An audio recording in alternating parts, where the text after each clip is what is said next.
that wraps up this episode of the Zach Johnson Golf Hour Yeah, here on Center seriously. Cup Podcast.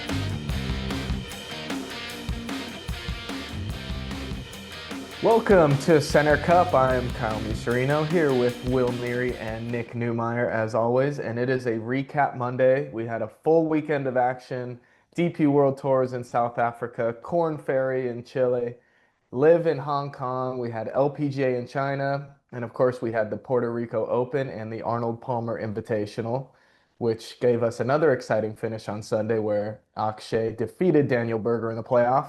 And we will, of course, dive into all of that. But first, let's hit some quick news from last week. Luke Donald returning as the European Ryder Cup captain. Nick, what are your thoughts on that? Why is this significant? Well, it's significant because I'd say he's arguably the greatest Ryder Cup captain of all time on both sides. I think that's not I think what I read on Wednesday when it came out was that Luke Donald is probably the number one golfer to have his legacy completely rewritten by the Ryder Cup. Like, obviously we're all familiar with the story of Luke Donald, former Northwestern Wildcat, gone on former world number one. I think it was 17 worldwide wins, captained the Ryder Cup in 2023 after Henrik Stenson went to live, just absolutely dominated. They ran it back at Bethpage, won again, and now like if it ain't broke, don't fix it. I think this is it's a great opportunity for the European team. I've seen some people saying that, maybe it's, not good sportsmanship to just run it back, but I don't care. Like that is the best thing to set them up for the win. And I don't see the Americans beating that team anytime soon.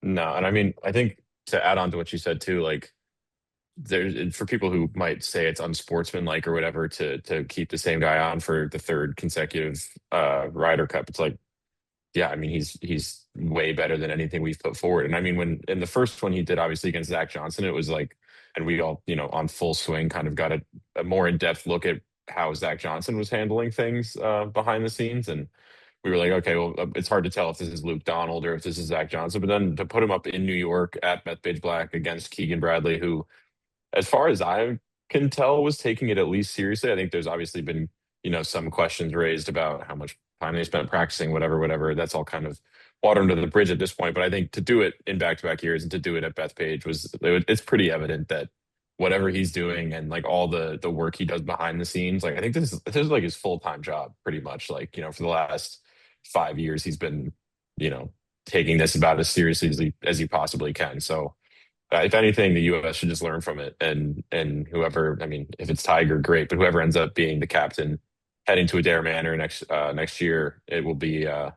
They should definitely take some notes on what Luke's done over the past couple of years and try to figure out a way to at least put up a fight. Yeah, and I think there's some questions too of like, is it worth it for Luke Donald? Just because, at the end of the day, he's won two Ryder. He's already probably one of the most successful Ryder Cup captains of all time. Is it worth it kind of chasing that once more and almost risking tainting your legacy and going out on a Yeah. loss? And to that, I say, I can say this like a year and a half early, there is no way in hell the Europeans are losing that tournament. Like, not a chance. And Yeah. It'll so, be There we go. Clip it.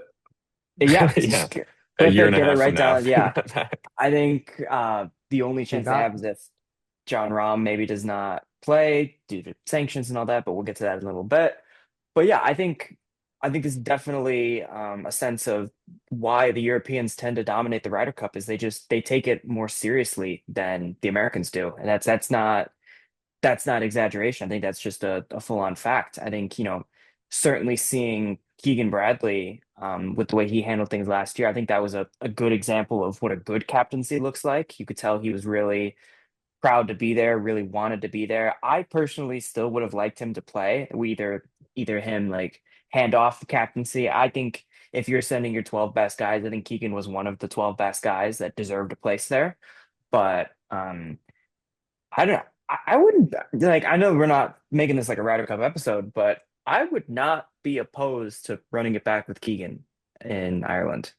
How do we feel about No, that? I'd be fine with that. I think especially, like that's the tough thing about having a lot of these guys that do, one and done type of captaincies is that like I'd expect that Keegan learned a ton from his time being a captain in New York and presumably would do an even better job. I think like my understanding, or at least the way I felt about Keegan being captain, sorry, being captain, and I agree, I would have loved to see him out there playing. He was definitely one of the best 12 guys to represent the US. But I think my takeaway from his captaincy was that he was like his mindset was very much like he was the right guy for the job. I just don't know if he knew how to do the job. Like I think it's Hmm. like one of those things where he had the right mindset. Like he is very like obviously like really his give a shit factor was like through the roof, I guess is what I'm trying to say Oh to boil yeah, it down to that. Like 100%. he wanted to win that thing more than anything. And I think that's really important. And like frankly, it didn't seem like Zach Johnson did, not to, like harp on that too much, but just like so I think giving him another opportunity would be great, especially I mean if Tiger says like I'll do it, I think it's going to be really hard to do anything else, but um at the same time if Keegan happens to have the opportunity again, I would not be against it. I'm sure he's learned a lot, and like I said, I think he's got the right type of patriotism, hard ass, like I really want to win this thing type of attitude that serves well as a captain. He just probably needs to be a little bit more. He needs to add a little bit of Luke Donald into that equation, a little bit more like cerebral kind of. I don't know. Like it seems like Luke Donald's got a lot going on behind the scenes, and like I said, takes this like it's a full-time job. So um, Yeah. I'd be Well, interested to see it. because if it's not Keegan, then and if it's Yeah, not Tiger, like who it seems like they're really putting all their eggs in the Tiger basket right now. And if it's not Tiger, then who's it gonna be? Like it's a good question. that's I think that's what makes the European Ryder Cup team so good is that they respect their legends. Like, this was something that, and maybe they'll have to figure this out over the next few years, but those leaders of the team, like in past years, were the Sergio Garcias, the Ian Poulters, the players that are not necessarily like the best players in the world, but have that sort of veteran mindset. And there's some like legends of the European, Lee Westwood, like those are Hmm. some players that, are legends of the European game, and they have like a reverence to their legends. And obviously Phil Mickelson is persona non grata at the moment. Tiger is previously preoccupied. I think was it Jim Furyk at Straits that was the Yeah, coach? Jim Okay, Furyk was at so Straits, I believe. yeah, we already Would did it with him. We already did Zach Johnson. Like, is Freddie Couples aged out of this opportunity now? I know he did some vice captaincy stuff in Italy and Rome, and obviously played on it countless times. But is he kind of aged out of this category now? I don't know. I think there's definitely at he definitely has, the resume. He's definitely someone that, me personally, I would listen to. But I think last point on this, and then I really want to move on. The problem with Zach Johnson, and we kind of saw this in full swing, was that he was really it was his boys. And Yeah. like that was why the Justin Thomas pick got so much heat. Like and in hindsight, he was one of the better players in Rome. So like that ended up being a good pick, but that's not why he picked him. He picked him because he wanted to bring his boys to Rome. And so that was ultimately what left Keegan on the outside looking in at that point. And so I think um, there is an aspect of, and we saw this at Bethpage where everybody kind of learned from that, and they said, we're gonna win for Keegan, and that's kind of what the team like. The European team will die for Luke Donald. Like they have Mhm. that, like he is their captain, he is their leader, he is their everything. And so I personally don't think outside of Tiger Woods, I don't think the US has a Luke Donald. Not until somebody proves it, on a Ryder Cup stage as a captain, frankly. Like I don't think they will. Right.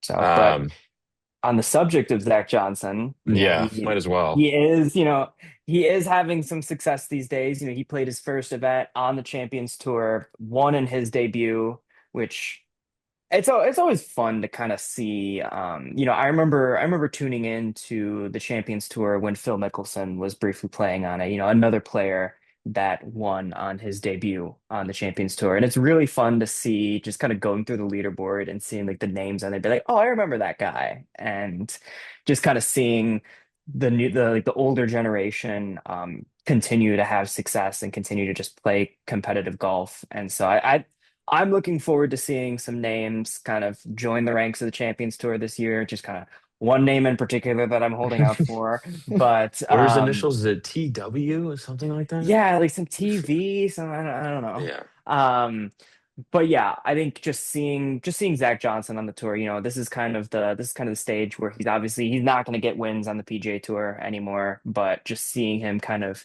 still able to play competitive golf, still able to like find that meaning. I was happy for him. And that wraps up this episode of the Zach Johnson Golf Hour Yeah, here on Center seriously. Cup Podcast. Did we really think we'd be talking about Zach Johnson Ryder Cups in the year of our Lord 2026? Like, Well, there weren't any tournaments to recap this week, right, guys? So it was just Zach Johnson to fill the time. Oh, that's good. Okay, yeah. So let's then dive into what we saw from this past week and weekend specifically. We can start with the Arnold Palmer, which was another fantastic Sunday finish. We can talk a lot about individual guys, which we will. We can talk about some of the strategy coming down the home stretch with Berger. Maybe some people saying he was a little conservative there. A lot to be argued, but we can start with Akshay, who won in that playoff and was pretty steady throughout the whole tournament. What'd you see from him, Will, in the tournament as a whole? Yeah, well, I think like you said, like a fantastic Sunday, another like great finish. Obviously, for a lot of this tournament, it was fairly unclear, like pretty much until, hole 11 or 12 on Sunday, it kind of felt like we weren't going to get a great finish. And then obviously Akshay really picked up steam. And just to cover the Akshay base really quickly, third PGA Tour win behind the Barracuda, the Valero. So he's like, started Barracuda. Valero is a good tournament. Now the Arnold Palmer is definitely the biggest win of his very young career, by the way, still 24 years old. Obviously turned professional when he was 17, like one of the really the face of that kind of that move, that guys like Blades Brown, and a lot of the younger field has kind of followed in that mold of not going to college and actually turning professional at a really young age. Obviously, the training that these kids can get when they're really young now is just totally different than it used to be. So it's a pretty different world. But nonetheless, third for Akshay, still 24 years old, really, really impressive. And he's been playing well. It's been a weird year, but it capped off a run of good play for him. He did miss two cuts to start the season at like the American Express and the Farmers, which obviously is not what you expect from a guy of Akshay's caliber. But T3 at the WM, T6 at the AT&T Pebble Beach Pro-Am, and now T16 at the Genesis, and now a win at the Arnold Palmer. So obviously rounded into good form at the signature events and over the last couple of weeks. But I do think the best way to talk about this is kind of like to frame it with what happened on Sunday, and we can get into Daniel Berger and his tournament as a whole. But yeah, I mean, he was playing with a big lead on Sunday, and after Akshay missed, I think it was like a 2.5 foot putt on nine to go down five to Daniel Berger heading into the back nine on Sunday. I agree that it looked pretty over. But that being said, this and you kind of mentioned this, Kyle, and I'm curious to hear what you guys think after I kind of lay this out. It felt to me a little bit like Berger went conservative and stayed conservative after the momentum had moved a little bit. Because obviously on 10, Akshay makes a birdie. On 11, he rolls in that 58 footer for birdie to cut it back to three. That was sweet. And it was, I mean, that was like the longest putt. I feel this is an aside, but that might be the longest putt that never looked like it wasn't going to make it. Like Yeah. somehow the second that left the club face, it was just like, oh yeah, he drained that one. Like 20 feet out, you're just like, that's in the heart. Okay. But he did make it, cut that lead down to three. And Berger kind of started like around 10. I think 10 was the first time he did it. He started laying back off the tee, which I don't dislike. I think the reason I dislike it in this particular situation is because he had this like burner low cut that would just run out to like 320 yards working all day. Like he couldn't miss it. And I just like, man, to abandon that, especially after, Akshay makes a couple and the momentum, I mean, obviously Berger still had by far the advantage after that putt on 11, but the momentum switched. Like Akshay, big fist pump. You knew that wasn't going to be the last birdie he made of the day. He would make four in a row to start the back nine. And then it was really, the shot, was it 16? The shot on yeah, so Akshay then bogeyed 15, but then on 16, the par five, I think hit he said in his post round press conference while standing on the green after the win that Joe Griner, his caddy, had told him to hit the best 6 iron of his life, and that he did. And it was maybe the prettiest. Like I remember kind of like looking up. It was on TV. I saw it land, and I assumed like I don't know. I think the Puerto Rico was still finishing up at this point, so I was like kind of going back and forth, and I assumed it was a wedge because that thing landed, especially the way the greens were so hard at Bay Hill for the Arnold Palmer. I don't know how he got a 6 iron to stop like in 5 feet around the hole to tap an eagle. And then obviously Berger kind of bogeyed the 17th, made like an outrageous par to get into that playoff. But then, he had lost the steam at that point, at least in my eye, and he had given himself like 100, what was it, 108-foot putt on the 107-foot putt, sorry, on that playoff hole, which he predictably three putted.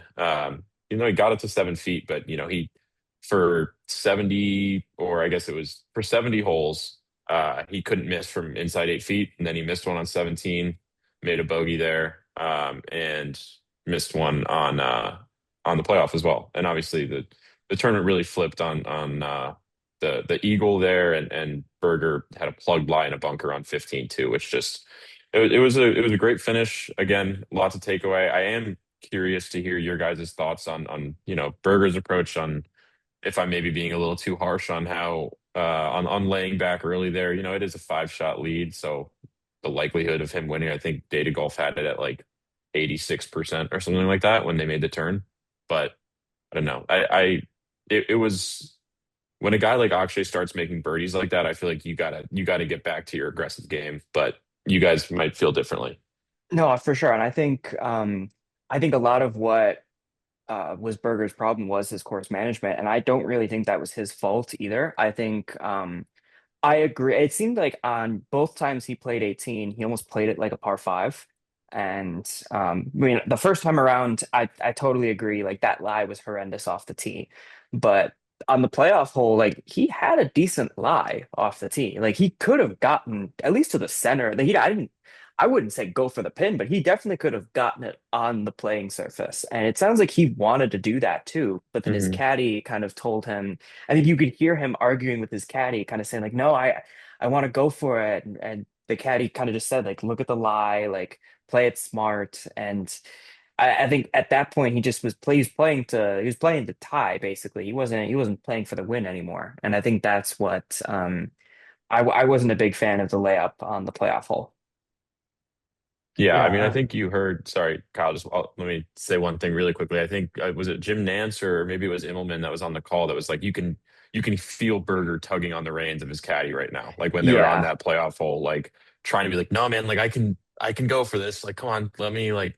And I don't have the full mic'd up conversation or the relationship details, but it did feel a little bit like an argument between player who knows he can execute a shot and caddy trying to be like, no, man, let's be smart here, but you got to win a tournament too. yeah, that was awesome to see Berger and his caddy talking about it. Because Nick, you're so right. He was talking about how he thought his lie was really good and he kind of wanted to go for it. And then they were just kind of differing opinions there.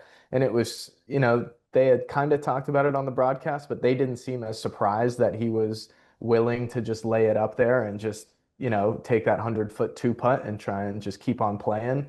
But just even after Shane Lowry last week, and then this week again, when you're really watching these shot for shot, I just can't not believe that Akshay hitting that eagle right after he bogeyed. I don't know if he hits that eagle if he doesn't bogey the hole before. Because you bogey and you're like, ah, fuck, now I'm however many shots back. Let's just shoot and doesn't matter. Let's just try and Hmm. score. And for Berger playing conservatively down the stretch, you're kind of playing the exact opposite and your mindset totally shifts. And now we keep on seeing the same thing. These guys who are comfortable leads blowing it, and guys who didn't think they have a chance kind of chasing them down because they're playing more freely through these last however many five, six holes on the back nine of Sunday. It's really interesting when you think about it like that, shot for shot. Yeah, it almost Yeah, frees you. And I think that's what we've seen from we'll get to him in a second, but it's almost like we've seen from Scotty Scheffler these past few weeks where he's almost out of the tournament by Sunday and he can just shoot like a 64 on Sunday and just Exactly. go for every pin.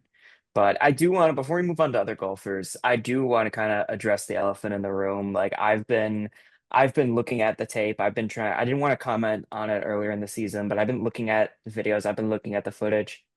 Akshay's anchoring, right? Like, It's just yeah. I mean, if he's he making is. those 58-foot putts and like his putting is just unreal. Like was he strokes leader in putting this week? I mean, he's that's a just good like question. one of the top guys, if not the top guy.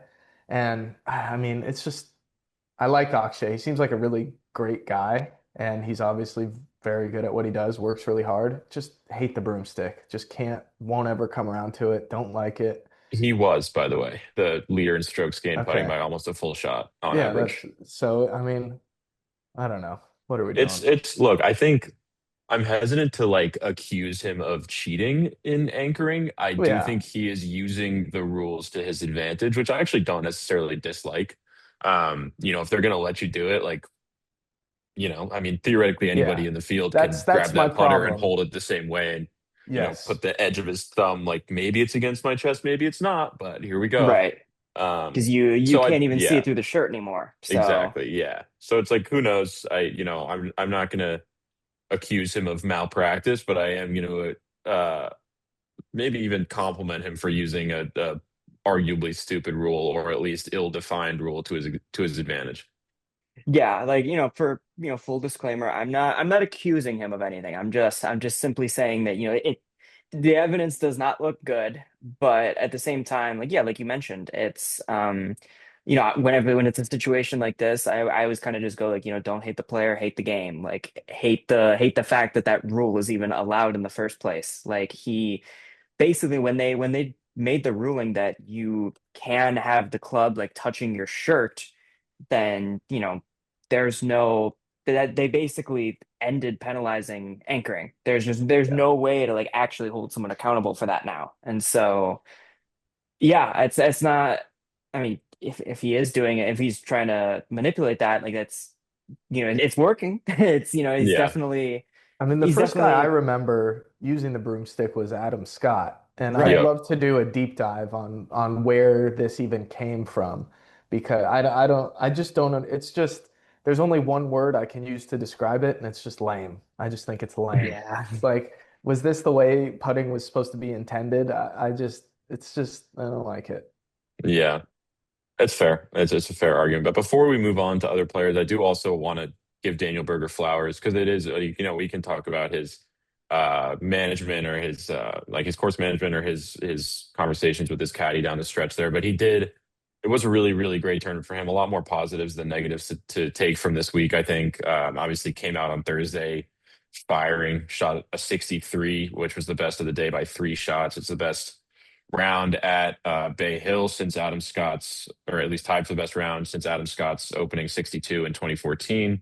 And 62 is also the course record, I believe, held by four different golfers. And he shot a 30 on the back nine that day.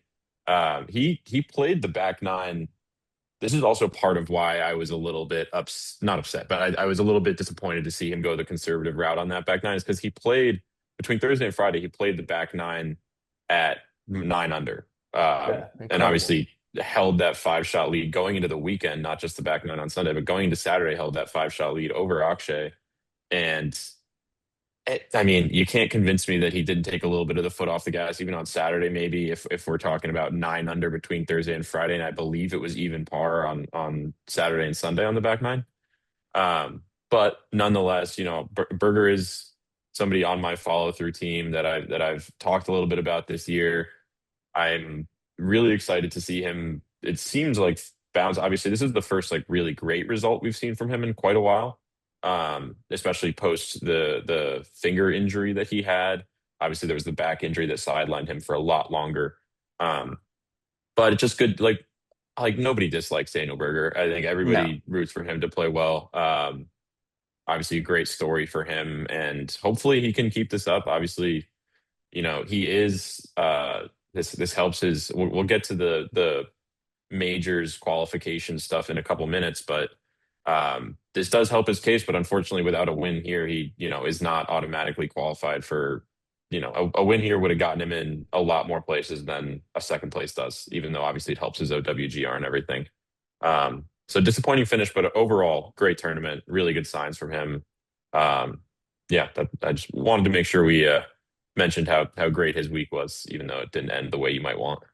100%. You definitely, if he comes with fries, if his middle name's Cheese, like, just a great overall week for Daniel Berger. Like someone that I was not expecting to do well. I feel like that Thursday round kind of came out of nowhere for me. And so just seeing him kind of take charge throughout a signature event and really dominate for like 80% of it. I think that's really, I definitely think this is not the last time we'll be talking about Daniel Berger this year. Fingers Yeah. crossed. Yeah, definitely. I mean, that's what we've talked about so many times already this year is how tough it is to like break through and especially get that signature win. It's just, it's easier said than done. So now it'll be easier to do next time he's in that position for sure. One would Okay, hope. who are some other guys that blew you guys away this weekend or played well or played not so well? I What do mean, you I, I think? can I can kick us off, with one of my follow through guys. We've been seeing over the last few weeks, Ludwig Oberg. It's been a wild start to the year for him. Withdrew from the Amex, was not feeling well, and just terrible at Farmers Insurance Open, but he's really been like steadily improving every week since then. Had his best result of the season at 12 under par. Um, was obviously one of the best players off the tee. He was fifth in the field in strokes gained, almost three full strokes. First in driving distance. Accurate off the tee, very accurate. Everything was clicking for him. I think it was not the greatest in his second and third rounds. That was probably what sort of kept him out of contention, was just like an even par third round, just a one under second round, but really gave it his all with a five under 67 in his last round. And just quite frankly, before Akshay made that eagle, like I thought Ludwig was going to be the man to beat Berger. I personally I didn't think Akshay was in it until that eagle. And so I thought Ludwig was going to go for it. Yeah, it's awesome to see him playing well. And he, like you said, I think literally like if you look at his, you know, strokes gained, I guess, aspect by aspect, like putting around the greens, or like literally everything the last four tournaments pretty much has just gone like from red to like better to green to green to green and like just increasing every single week. So, if he keeps the trend up, he's bound to win the players next week just because there's nowhere up to go anymore other than a win. But yeah, I could see another it. guy I want to, yeah, I mean, I keep saying like these courses fit these guys, but when you're Ludwig Oberg, like every single like if you hit the ball far and straight, believe it or not, almost every single course fits you. But no, Seems I like a could good definitely strategy. yeah, he's bound to win. I mean, we've seen him at majors, at the Masters, at big tournaments. He's bound to knock off, you know, uh I guess we'll have the is the players a major conversation on Ooh. Wednesday maybe, but just to tease that, but to knock off some really big events for sure coming up. Another guy I want to shout out that we did mention on our preview pod as somebody to watch is Minwoo Lee, and he continues to play really really good golf at the three signature events this year: T2 at the AT&T, T12 at the Genesis, T6 at the Arnold Palmer now. And like I said last week, I think this is like he's really improved his accuracy, and I think it might be time. I mean, obviously small sample size, but it might be time, and maybe this is my own biases, to start thinking about him as like a real contender at real golf events. I think for me for a long time, for the last year and a half. He's kind of been a very like social media online golfer. Obviously, he's got hype tapes coming out on TikTok before every tournament. He's, hits the ball a mile. He does all the YouTube stuff with Good, which I have no problem with, but it does kind of, I feel like he's always been a social media golfer, but his game has really stepped up to a new level for sure. And he has been in contention at pretty much every single legitimate event that has been played thus far this year. Obviously, at Pebble Beach, he was, hitting balls in the driving range, hoping Colin wouldn't make that birdie and that he'd get into a playoff. So he's been right there for a lot of these tournaments and just really continues to play quite well. And if he can stay accurate off the tee, like like I said with Ludwig, if you hit it far and you hit it straight, like it's hard to argue that that guy's not going to play good golf, even among the Yeah. best in the world. Yeah, I couldn't agree more. I think he's definitely due. Whether it's a signature event, whether it's a major, whether it's just any event that he plays, I definitely think he's going to have at least one PGA Tour win this year. Speaking of another person who's due, Ricky Fowler's been pretty That's like different levels of quiet. due. He's been quietly good this year. Like, he's not really made the headlines. Like, I know I said I said yesterday, like, I want to see the orange pants back. Like, that's what I Mhm. want. Like, I want to see the swagger back that really made him who he was. But no, I think we've seen this is a different Ricky Fowler than we've seen in previous years. He's still very much the man of the people, obviously, but he's not gonna be that guy that comes out of the Backstreet Boys music video with like the long hair and the sunglasses and the monochrome outfits. Like that's just not who he is anymore. And that's honestly better. I think, he's someone that's drawn some criticism over the last few years of, his multitude of endorsements and lack of results. And so I think just seeing him kind of just appear a bit more grounded and just really focused on the game. He's someone that definitely has work to do. I know, Will, you're going to mention him a bit later in the episode in terms of qualifying for majors, but he's definitely someone that has his work cut out for him, and you could tell he's really kind of giving it his all heading into this year. So I was very much impressed with his finish. T9 at 8 under, just under at even par or better every round. Definitely someone that was not necessarily in the tournament in terms of like in contention, but a great result for him nonetheless. Yeah, and goes along with three other top 20s this year too. It's just he's playing good golf. His worst finish this year is a T28 at the Genesis. That's Yeah, gonna that's gonna make that'll you some play. good money. Yeah. Yeah. Um, Um, I'm happy to jump into another one of my follow through guys, not to go keep for it. harping on that. I know there's another big name to get to here, and we can get to him in a second. I do want to just shout out Cam Young, best in the field off the tee. That's what we're looking for. He was kind of the way you were talking about Ludwig, Nick, as somebody that you felt like could make a charge. If Cam Young had gotten those wedges dialed in on Sunday, he was somebody that I was waiting for him to roll in a couple of those putts. Um, and he couldn't quite make them. He couldn't get the wedges. His wedges were winding up. I mean, he'd hit a drive like 340 and then hit a wedge to 19 feet and missed the putt by 2 inches. And that's what happens when you hit your wedges to 19 feet. But T7 and T3 in his last two events, obviously two signature events.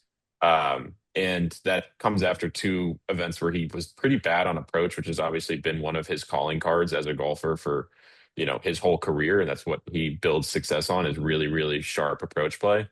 And like I said, his wedges weren't even particularly sharp. He still did gain strokes on the field in general this week through approach, but he is, I hesitate to say due because it wasn't that long ago that he won the Wyndham, I believe. But, and he's been playing really well and obviously played fantastic at Bethpage Black.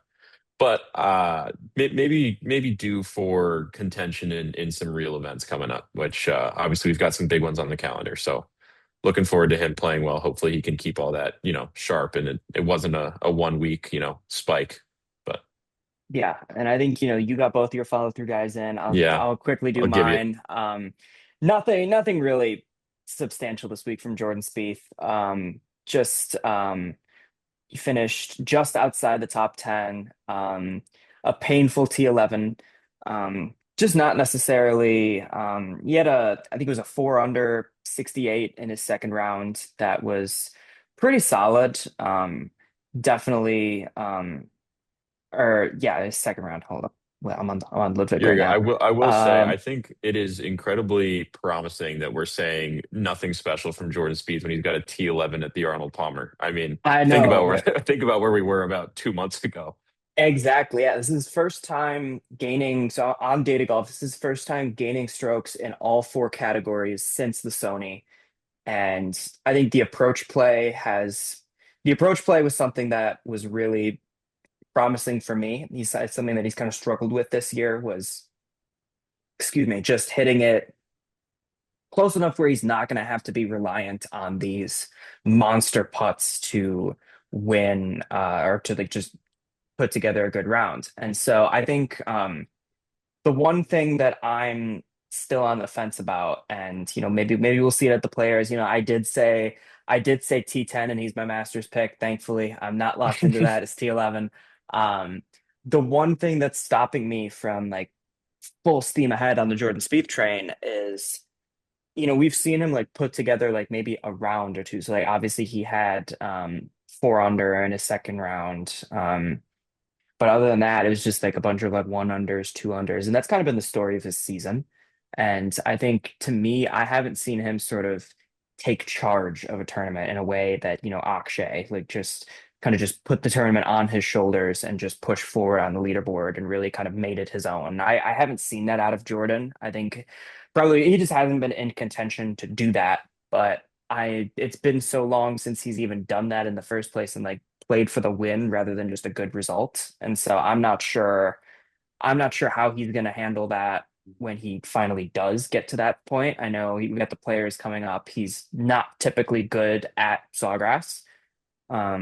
But I don't know. It's yeah, like you said, just the fact that I'm calling a T11 nothing substantial is I think that's pretty fun. Fun times ahead for the Jordan Spieth Hive. Yeah, I kind of have like maybe I just think of them together since maybe their peaks were at the similar time. But Ricky and Jordan, these last couple weeks, they've both played relatively well and have crept up the leaderboard. But it's like you don't think they're actually going to win necessarily Right. until they do it again. But it is still fun to see them playing well for sure. Okay, and then last guy we'll hit on before we get to Will's prove me wrong, guys, is Scotty Scheffler. I mean, just another bizarre week for him. A lot of weird missed putts, way more frustration. Threw a ball into the lake. I thought he Multiple was going balls to in the throw lake. his Yeah. putter again. I mean, just weird. Will, what are you seeing from Scotty? Yeah, I will say I thought I mean, like you said, it's hard to think of a better word than weird. I mean, this was definitely the most disgruntled he's looked. We've had this stretch Hmm. of him playing weird on Thursdays that Nick alluded to and kind of rebounding, and by Sunday finding himself in that top 10. Obviously, I think last week it ended up what, like T12 for his first, or not last week, I'm sorry, at the Genesis. It was like a T12 for his first missed top 10 or something like that. But yeah, this was the most out of sorts he's seemed. I think a lot of the spotlight, not the fault of the broadcast, but a lot of the spotlight went to his missing short putts, which sucks and he shouldn't do. But I will say these greens were impossible. Yep. And if there's ever a guy that, I mean, we've seen him struggle with missed short putts, in his when he was just starting to be dominant in 2022 and 2023. That was a weak part of his game, and I think everybody knew that. But we haven't Only really one seen that. guy didn't struggle with his putting. What was different about him? Yeah, maybe Scotty should Interesting. try out putting a thumb in his sternum, see how that goes. But no, he missed a couple of those short ones, and I think that took a lot of the spotlight. But to be honest, it's like I know after the rounds he kind of said that he felt like he took away some good approach play stuff, and he knows better than me, so I will trust him with that. I think he said that on Sunday that he felt like he wanted to improve from approach and felt like he did. Um, Two water balls on 18 on Saturday and Sunday doesn't feel like that much improvement. I don't know. I mean, I know there are different circumstances. I believe Saturday came from the right rough, Sunday came from the fairway. Different angles, different hole strategy. I'm sure maybe even different conversations with his caddy, et cetera. But for a guy of Scotty's caliber to make that same mistake twice, back to back days on a weekend at a signature event, I was a little bit that just a little taken aback. Again, like just another sign of him being quite out of sorts. And you mentioned the throwing the golf balls, the like he's a pretty stoic dude, and we've seen him get disgruntled about bad putts before. This is not the first time. I'm not trying to say that he's never shown emotion before at all, because he has both positive and negative. Um, but it's the first time because I think since he started playing badly on Thursday, every time anybody's asked him about that, he's be like, "Guys, this is a tiny sample size. Last year, I was first in every single round, one, two, three, and four on the PGA Tour. This is a small sample size. I think I'm pretty comfortable with my game." And he kind of brushed it off like that. And I don't think he can tell anybody that he's brushing this off anymore. I like when you're chucking golf balls into the lake on 18 and acting the way you are. Which again, like is not like I'm not saying it's unbecoming or anything like that. Like it's understandable when you're playing that way and you're used to playing the way Scotty does, but um, he can't really explain this one off as I was just not feeling it, or it's a small sample size. Like it's not the smallest sample size anymore. I think I'm comfortable saying that something's going on. I'm not sure. I'll ask you guys this question. How close are we to having a real conversation about it, about what's going on, about if what we should expect from Scotty this year, if that's changed at all. I don't think it quite has yet for me, but the players is going to matter a lot to me. I think, like, because these are tournaments that he plays really well, and he will take as seriously as anything. So if we see it again this week, I think I'm going to be close to ready to having that conversation. I don't know about you guys. Yeah, I think it's funny just kind of looking back. He finished T24. It's his he still has yet to finish outside the top 25 since the 2024 BMW, which It's I still think is ridiculous. bizarre. But when it comes to this, like especially given that context, when I'm trying to evaluate Scotty, I'm not looking at the stats. I'm not looking at just anything. This is actually he actually on data golf he lost strokes on approach, and Yeah, rarely do you see red on his profile. I think that's really interesting. But you mentioned the two water balls on 18. He also had one, I think, on hole four. I think he put in the water off the tee, I think, in one of his rounds. Um, it's just not something you expect just to see him. I mean, obviously players are going to play aggressive, and especially if you feel yourself falling behind, you're going to maybe take the more aggressive line off the tee. But you just don't expect to see Scotty Scheffler putting it in the water as much as he did, and then the balls he wasn't hitting in the water, he was throwing in the water. Like you really saw. So like I'm not going off of stats, I'm not going off of scores, I'm just kind of going off the eye test at this point because I feel like that's really the only way you can judge a golfer of his caliber, and he's massively failing the eye test in the sense of it doesn't look right. And you have your standard that you want to hold him to, and when you see him, he doesn't look comfortable. He doesn't look like he looks like he's kind of either in his own head or struggling with something. I do think it's important to note that, I read the same thing used to happen to Tiger, where if he'd go like a month without winning, people would like freak out and say like the world's over. But it's definitely, I think, and we can't even say like, oh, this is a course that, maybe he doesn't like because he's played very well at Bay Hill. Like he's won at Bay Hill. And so I think, like you said, it's the players is another place where he's played very, very well. And can you pull alarms on someone who hasn't finished outside the top 25 in almost 2 years? Like, I think you can pull, contextual alarms. Like I'm not Scotty's the best golfer in the world, but I think we can pull the alarm on the like, should we expect him to be the best golfer in the world by a smaller margin this year? right. That Because kind of like, alarm. Does that count as which an alarm? let me even look that up because I'm curious like what the gap is to world number two now. And if he's no, never mind. I think he's safe. Okay. Um, Yeah. Yeah. um, but yeah, I think it's interesting. Like if you think like obviously, I think that's one of my flaws with the world ranking system is I don't think it really accounts for I don't think it really accounts for who's the best in that given moment. And if you were to ask me who's the best player on tour right now, I wouldn't say Scotty Scheffler. And I think that's just kind of a bizarre thing to even speak into existence right now. But I don't like I know we joked at the beginning of the year like, oh, let's let's be fair and not pick Scotty to win it. I'm not picking him to win the players. I'm not. Like Yeah, I don't see it. So I think I know. it's I think it's really apparent that something's going on, and I think we're getting to that point where we're gonna have to start to maybe we'll see reporters that sort of push back a little bit more, but like I think he's kind of running out of time to say like, oh yeah, it's just wasn't my day or something like that. Well, it's yeah, really looking like that number one pick by Nick was a bad one to draft Scotty. yeah, the number one overall. Let's not go too far, okay? You're not We're regretting still that pick yet? Okay. no, I'm still in the lead, Kyle. But Well, I just will. to Yeah. sorry, just I do want to put a tiny bit more context on it, just to because in the frame of OWGR, you're right, Nick, that he is like far and away the best golfer in the world still, and that's not going to change. But just purely in terms of this year, average strokes gained per round, he is second behind Rory. He is obviously second is still great, but he is not leading. So just another frame of reference through which you can, and he's barely in front of the great Jake Knapp, who withdrew, but we Mm, don't need to talk about yeah. that. Bummer. But yeah, I mean, Scotty too, it's like at least to begin this year. So obviously, first tournament of the year, he wins the American Express.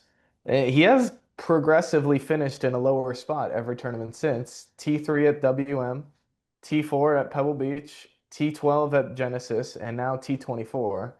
So, I mean, there's and logically, at least the WM, the Pebble Beach, the Genesis, he had the bummer first rounds and then completely rallied and made it seem like he was going to take a charge. And this week that didn't happen at all. What did he shoot even on Saturday and over on Sunday? you got one So stroke worse every single day. yeah, so Yeah. that's even more alarming. So it's not just, out of the blue to be asking that. I think it's definitely interesting. And you can just see it. We've talked about it the last few weeks, how different his demeanor looks playing. And that's what happens when you're not just blowing everyone away. So it's natural, but it's still interesting to see. Yeah, this week he just kind of looked out of it from the start. And like, at least in the previous weeks, there was that like hope that, hey, he may be out of it now, but he's 100% still in contention to win. He's going to make a charge on Sunday. I knew from Thursday that he was out of this tournament. And I think that's just, it's been a while since we've been in that position with him. And so Yeah. it's just kind of odd to see right now. And also, we've got to find a way to like somehow account. Like I know he hasn't finished outside the top 25.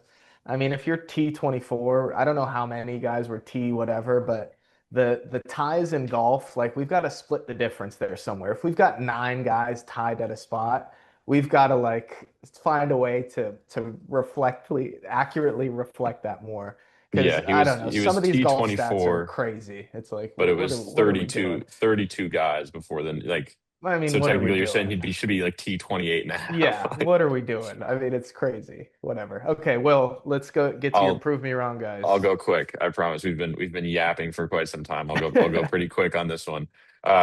Just as a reminder, my guys last week as guys that I wanted to see prove me wrong were Chris Goddard and Ryan Gerard, a couple guys that have started the season really hot, kind of faded in signature events at the AT&T and the Genesis. And I think this kind of went how we thought it would. I think Goddard got her up like came out of the gate hot and stayed pretty good. Finishes T18 at 3 under. Final round 76, 4 over made that look worse than it was. But overall, I mean, he to me the guys played two very different rounds. Ryan Gerard missed the cut. Chris Goddard finished T18. Um, and I not to say that that's what we were expecting, but I think that is pretty on brand and kind of like a little bit predictable, just in that it seemed like Chris Goddard's play was more sustainable. Obviously, he's won twice this year. Ryan Gerard hasn't won once this year. So yeah, I don't know. Opening round 77 from Ryan Gerard, it was pretty clear he wasn't a part of this. And then Chris Goddard up 69, 71, 69, 76. Obviously, like I said, that final round really marring the scorecard, but generally good performance from him and gives me some good confidence that, he's not just a small event guy that's going to show up at the ones where the field isn't as strong. And he's actually, he's talented enough to find his way into the top of these leaderboards. For sure. I Yeah, I think think just one point on Goddard and just kind of taking it back to the context of international golf. I want to see both Akshay and Chris Goddard on the President's Cup team in the fall. I think that they're two players that, if the Ryder Cup were this year, I would want to take them. But, I definitely think this is not a fuck around year for the United States. Like they've lost the last two Ryder Cups. This is a year where you need to come out firing in Ireland, and you can't afford to have a player make their Ryder Cup debut and not really have any experience and just get swallowed by the moment. So I'm not saying punt the President's Cup, but I would definitely be in favor of giving guys like Akshay and Chris Goddard up like their flowers and give them a chance to shine over some of the seasoned veterans and just give them some experience of playing in these international competitions so that they're a bit more seasoned for the Ryder Cup. yeah, in my mind, Akshay should be on there, no question. I think he's like we said, he's 24. He's going to be a part of this for a really long time, and if he continues to play well, he'll be on Ryder Cup teams, and this is the best way to get him ready for that. Like you said, Yep, 100%. All right, moving on. Absolutely. Okay, yeah, Puerto we've Rico Open. we went for a while there, but yeah, let's do the Puerto Rico Open. That was a good thorough review. Needed it. Okay, Puerto Rico Open recap. Ricky C. Castillo, as he likes to Still, be yeah. pronounced, beat out a couple good guys who we'll talk about as well. Blades Brown was up there. Obviously, we'll touch on John Daly the second's week as well. But Will, Nick, what'd you guys see from Puerto Rico? Good tournament. Yeah, Yeah. I think it's a fun one. I'm not going to try to take this away from Ricky Castillo. He wins 17 under, first PGA Tour victory, and is actually playing really well. Two of his three best PGA Tour victories have come in his last two starts, and all three of his best three PGA Tour victories have come in the last 5 months. The other one came in November at the RSM. Um, this is only his second full season on tour, so like all credit where credit is due. He played really well. I don't want to take that away from him. This was not my most interesting part of this tournament. Unfortunately, was Ricky. It was not Ricky Castillo winning. It was not his play, which again was great. I was really impressed by a lot of the young guys, including guys that I wasn't expecting to be impressed by. I think Blaze Brown, like you said, finishes third. Uh, Easily could have won this thing if not for a triple bogey due to a water Yeah. ball from a fairway bunker on 13. That Just that stung. took him It was a right out bummer. of it. Yeah, he looked like he had this thing in control. I think he was bogey free to that point, and double bogey free. Unfortunately, he was shortly to be not triple bogey free, but yeah, he just that was the one shot really that if he I'm sure if he could have that shot back, he would take it back in a heartbeat, and he might have won this tournament. But he's one of the guys that I feel like obviously we saw his performance at the Amex. We kind of expect him to play well at these things. What I was not expecting, and which is why I shouted them out as prove me wrong, guys, is Luke Clinton and Gordon Sargent. I think both of those guys were playing horrific golf, to be honest. And not to be particularly harsh, but Luke Clinton hadn't made a cut in six events. Gordon Sargent had made two cuts in the 11 tournaments prior to Puerto Rico. His high finish had been a T38. And it just like were neither of them were playing well at all. Luke Clinton finishes T5 this week. Gordon Sargent finishes T8. I know it's a weaker field. I know there was like eight guys in the top 100 of OWGR out there. Um, but it's just good. I mean, this is exactly what they need to do at tournaments like this if they want to get their feet back under them and want to get a little momentum on their side and kind of refine the ball striking that has just completely left them. Um, yeah, I mean, Luke Clinton, like I said, made his first cut in seven events. It was kind of interesting to see his distance kind of went down off the tee, which has been a thing in his game, is that he's quite distant off the tee, but it went down, but he was very accurate, which helped. And Gordon Sargent has historically been the same way, hit the ball very, very far and just the opposite of straight. Um, but this week he kind of found it a little bit, and he came out really hot with a 65, which was the second best round on Thursday, and then settled into 70, 72, 70 in the last three rounds. But all in all, good stuff. And there was an interesting post round interview after Thursday with Gordon Sargent where he, this is not a quote, but to paraphrase, he was basically like, "Man, it's crazy how you just never know when the flip will switch or the switch will flip, not the flip will switch. That's not how that goes. But when the switch will flip." And he was like, Man, I wasn't expecting that. But neither was I, Gordon, and good job. He played really, really well. Luke Clanton played really, really well. Like I said, Blades Brown, another young guy, and the youngest in the field, I believe. Actually, don't quote me on that. There might have been somebody younger, but Miles Russell, 17 years old, makes his first PGA Tour cut in his fifth start, finishes T50, nothing crazy, 71, 71, 71, 70, a very steady 5 under tournament for him. But all in all, a good tournament and a good cut made. And, it's not very often that you get to say that about a 17-year-old. So that was an impressive finish. And then I think, the guy everybody wants to hear about is John Daly the second, who finishes T37. Like I I'm not going to pretend like I am incredibly in tune with college golf to the degree that I'm well aware of John Daly's finishes regularly. In the research that I did do before this tournament, before the Puerto Rico, again, this was his first PGA Tour start. I was not like particularly blown away. I mean, he's got a win, one win in his college career. Um, he ends up finishing T37. That is not indicative of how well he played. He was at 11 under in reach of like challenging for the win through his front nine on Saturday, but just made five bogeys in the first 7 holes of the back nine, completely blew it up. Um, but nonetheless, overall, to go 70, 67, 70 in his first 3 rounds on the PGA Tour, he acquitted himself way, way better than I was expecting him to. Um, yeah, I think that was kind of my takeaway was just the young guys all really showed out.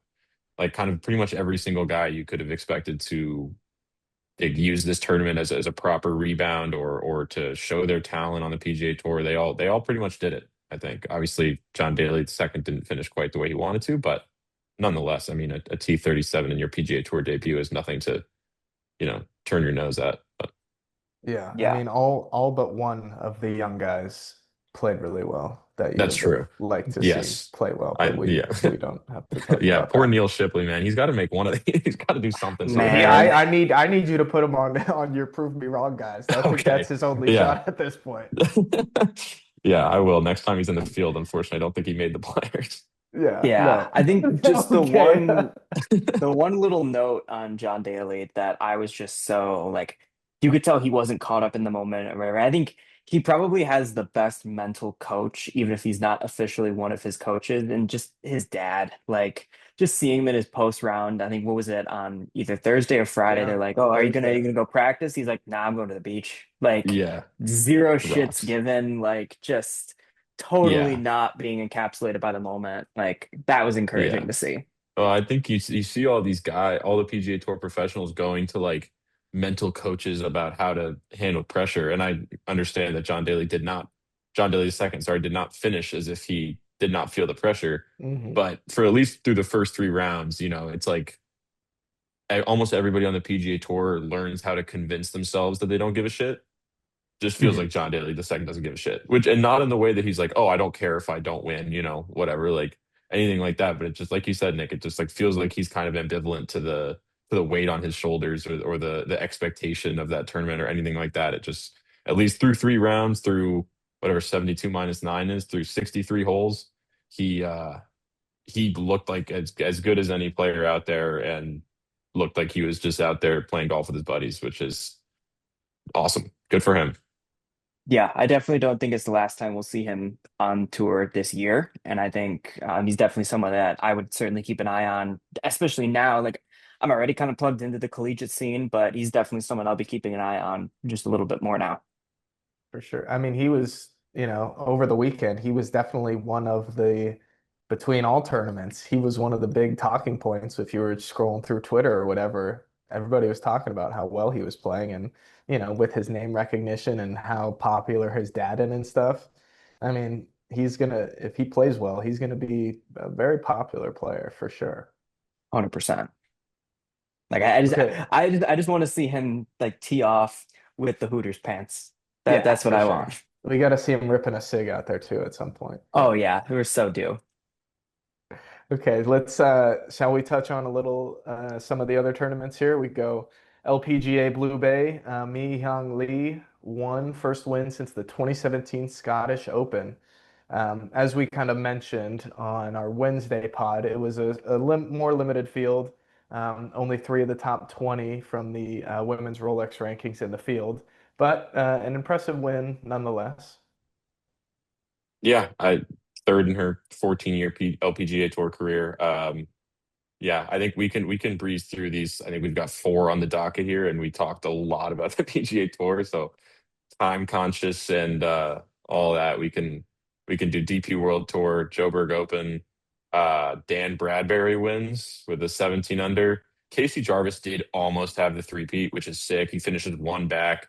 He actually bogeyed 17, and Bradbury birdied it, which obviously put Jarvis out of real opportunity to win because I think they were playing in different groups. But as far as I could tell, and obviously I did not quite have time to go back and look at every single tournament that's happened on the DP World Tour slash formerly European Tour in history.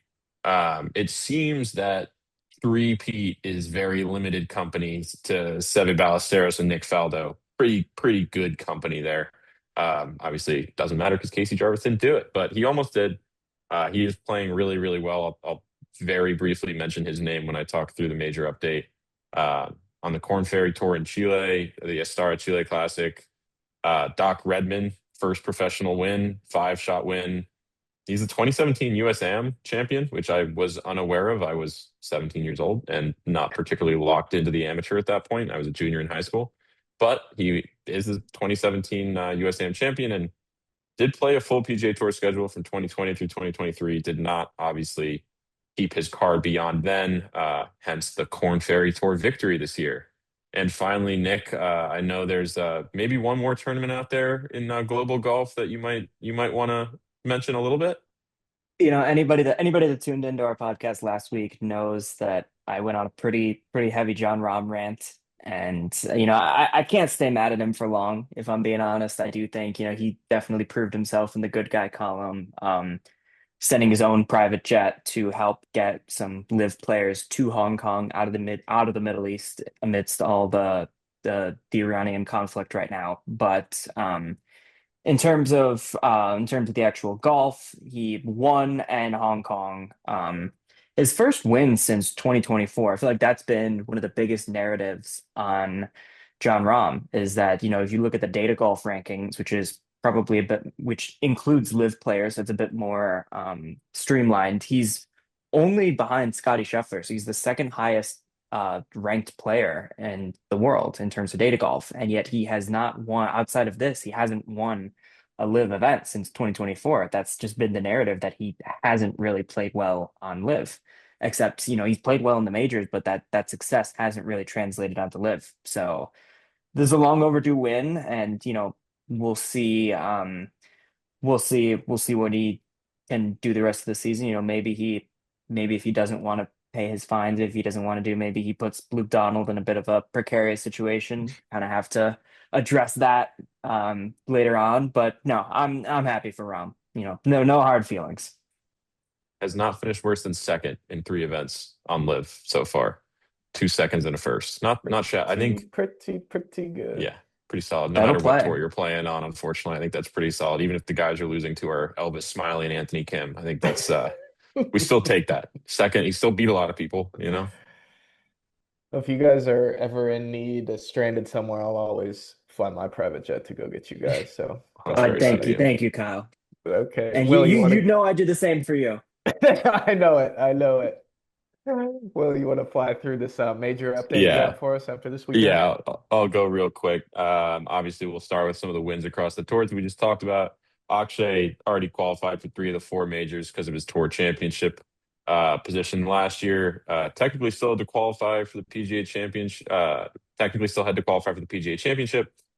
He was already almost certainly safe through the OWGR. Now, with a win, he is guaranteed exemption, so he's into all four, which he was going to be anyway. But worth noting, Daniel Berger, second, despite I did mention the fact that he obviously would have loved to win to get into the PGA, to get into the Masters. He does get a little bit of consolation. We talked a little bit about the Open Championship qualifying series last week. He, as the second place finisher this week, the highest finishing player not already exempted to the 2026 Open Championship at Royal Birkdale. He does get in. And the finish also like massively helped out his OWGR, brings him up to 34. He was previously at 61. comfortably inside what the cut line will be for the Masters, which is 50, and I believe it is 60 for the U.S. Open. I might be misquoting that exactly, but obviously some time for that to fluctuate still. But we are kind of with that. We are not kind of. We are within a month of that deadline for that 50-person cut, and as long as he keeps playing solidly and a lot of people don't make big moves, he should be fine. The Puerto Rico Open, Ricky Castillo wins. That grants him an exemption into the PGA Championship, but notably not the Masters, because the Masters only gives you exemptions if you win full point total FedEx Cup events. That's standard full field events, which have 500 points, or signature events, which have 700, or majors, obviously. The win does bring him into the top 100 in OWGR, but still a lot of work to do if he wants to qualify for anything else. The win for Daniel Bradbury at the Joburg Open doesn't really move the needle. Like I did mention, Casey Jarvis has now jumped up from 211th to start the year to 69th in OWGR. So he's somebody that, if he continues to play really well in the DP World Tour, could find himself at the Masters. Obviously, we're running low on time, but nonetheless, the Korn Ferry Tour win for Doc Redmond doesn't really do anything for him, unfortunately. And as we mentioned, Live Golf, John Rahm wins his first live event since 2024. He is already obviously exempted to everything because he's the 2023 Masters champion and 2021 US Open champion. We have mentioned in the past that the US Open and the Open Championship have exemptions, that there's some varying factors here, but essentially provide an exemption to the top finisher who is not previously exempt.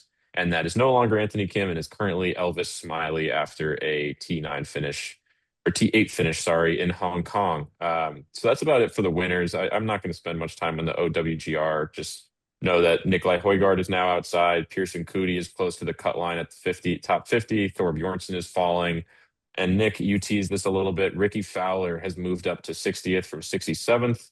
Another good finish, playing really well, and needs to keep his foot down if he's going to find his way into these majors. And obviously a good finish of the Players, which he has won before, would do numbers. And we'll not to tease the is the Players Championship a major win argument too much, but the fact that it would give Ricky Fowler a major championship is maybe the strongest argument you could tell me for why it should be, because he deserves one. It just feels better with Ricky Fowler being a major champion. But Man, I nonetheless, can't wait for that. That's going to be a spicy conversation. he has played well there before, so some reason to believe that there's a chance he can kind of, obviously a lot of points up for grabs, weasel his way up into that top 50. But that is kind of all the movement we had this week. That's just about it.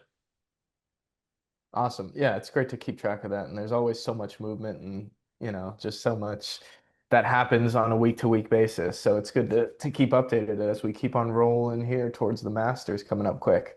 Okay, that was a solid episode. That was great. A lot of recap, a lot of good stuff. We had very thorough. We will be back with you on Wednesday, of course, previewing the Players as well as talking about some of the stuff we teased today. We will have a more thorough fantasy golf update standings for you then. I don't really want to talk about it Big right week now. for me. Big week for the boy. Doesn't seem very necessary. No, we can hold that one. As always, catch us on Twitter at Center Cup Pod, on Instagram and TikTok at centercup.pod. Will and Nick did a great job this past weekend, of course, keeping everything updated and giving us some great info as we were following through this weekend, and we will continue to do the same as always. Any last words, boys? No. Enjoy the Awesome. nice weather. Thanks for listening as always, and we will catch you next time.